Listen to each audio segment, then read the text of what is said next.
Can you hear that?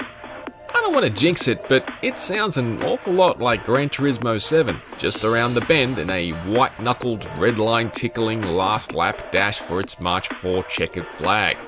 Of course, the granddaddy of all console racing sims has historically had a complex relationship with release dates, so we'll save the celebrations for when it's officially doing its victory donuts.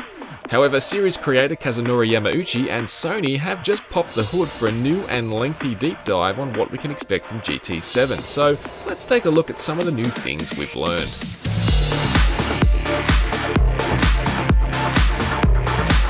As you may already know, the Gran Turismo series is celebrating its 25th anniversary this year, and this important milestone really seems to be informing developer Polyphony Digital's approach to Gran Turismo 7.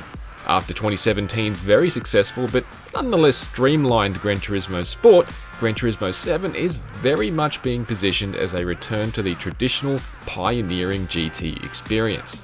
That means the return of the world map and license tests. It means the return of classic tracks dating all the way back to the 1997 original.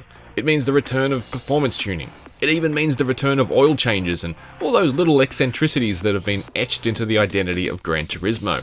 All of this we've learned previously, however. But while it looks like GT7 will be a familiar experience for longtime fans, there are a lot of new features.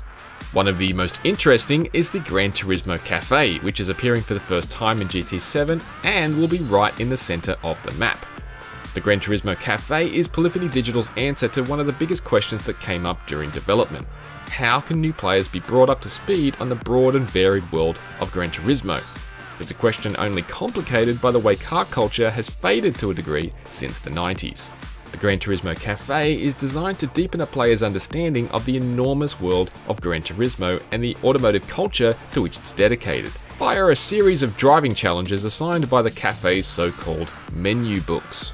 Yamauchi explains that each time a menu book is completed, we'll be able to listen to the cafe owner explain the history and culture behind the cars highlighted in that menu book. In a respectful touch, it's noted that the original designers of some of these cars will even appear to reminisce over their memories of bringing them to life. We spotted former Mazda designer Tom Matano, known for his work on the iconic MX-5, and Freeman Thomas, designer of the Audi TT and the new Beetle. According to Yamauchi, there'll be over 30 of these menu books in the cafe, which he likens to quests.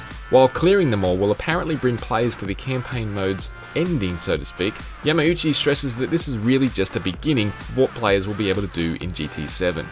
While the Gran Turismo Cafe sounds very interesting, there are some slightly more idiosyncratic new features that have been extensively discussed relating to music. Music has always played a vital role in the GT series, and GT7 is set to include the biggest library of music ever, with over 300 tracks from over 75 artists.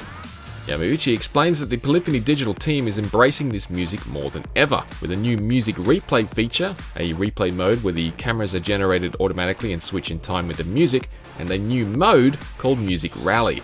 The music replay feature feels like a slightly peculiar focus,